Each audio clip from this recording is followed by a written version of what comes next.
प्रिय भक्तों, जय श्री राम।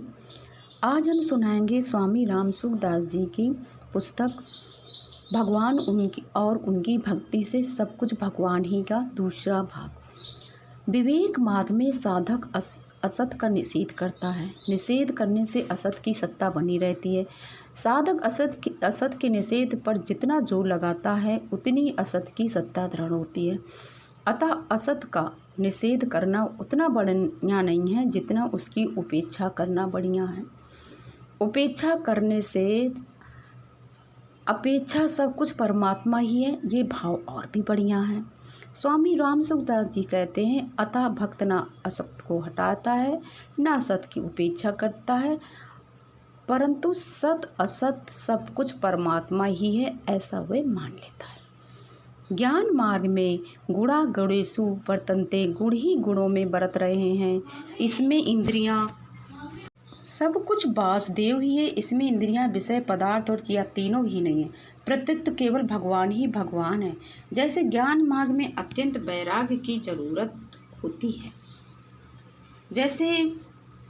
ऐसे ही अचल विश्वास होने पर वासुदेव सर्वम की मान्यता अनुभव में परिणत हो जाती है। वास्तविक दृष्टि से देखा जाए तो संसार की मानी हुई सत्ता को हटाने के लिए ही वासुदेव सर्वम की दृढ़ मान्यता करने की आवश्यकता है, अन्यथा वासुदेव सर्वम ये मान्यता नहीं है। मान्यता करने में मान्यता करने वाला अहम रहता है, जबकि वासुदेव सर्वम में मान्यता करने वाला अथवा अनुभव करने वाला नहीं है। प्रत्यक्ष वासुदेव ही है, कारण कि जब तक अहम है अर्थात मान्यता करने वाला अथवा अनुभव करने वाला है तब तक संसार की सत्ता है। वासुदेव सर्वम का भाव विद्यात्मक साधन है या निषेधात्मक, ये कोई भैया प्रश्न कर रहे हैं। विधि और निषेध की बात ही कर्म योग और ज्ञान योग में है। स्वामी रामसुखदास जी कहते हैं कि भगवान का आश्रय लेना निषिद्ध के त्याग से भी तेज है। आश्रय लेने का अर्थ होता है सब कुछ भगवान ही। ऐसे दृढ़ता से मानकर मैं और मेरा दोनों को भगवान में लीन कर देना है।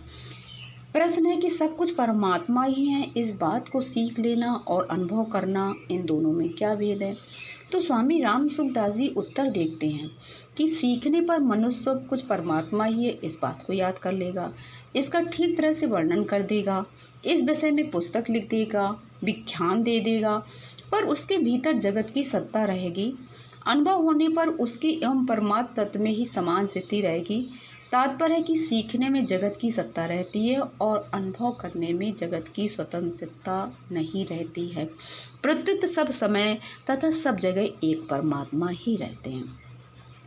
जब ये सीख जाएंगे कि सब कुछ भगवान ही है, जब सब जगह भगवान देखेंगे तो मैं परमात्मा को प्राप्त हूँ और बड़ी शांति और बड़ा आनंद मालूम देगा। परंतु कभी ये मान्यता ढीली पड़ेगी और जगत की सत्ता सामने आ जाएगी, तब ऐसा दिखेगा कि मेरी वैसी स्थिति हुई ही नहीं। कभी कभी ऐसा मालूम देगा कि जब हम इस बात को नहीं जानते थे उस समय कैसी शांति थी, वैसी भी अब नहीं है और बड़ी हलचल हो रही है।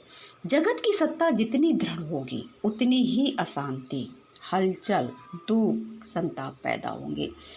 जगत की सत्ता का मतलब है माता पिता, भाई बहन, पुत्र पुत्रियां, संबंधी, उनसे प्राप्त सुख और दुख। और जब विचारपूर्वक जगत की सत्ता हटेगी तब सब कुछ परमात्मा ही है ऐसा दिखेगा। परंतु जब सब कुछ भगवान ही है ऐसा अनुभव हो जाएगा तब इसमें कभी फर्क नहीं पड़ेगा कि भगवान में जगत नहीं है। जब सब कुछ भगवान ही है, ये कारण सापेक्ष है या कारण निरपेक्ष?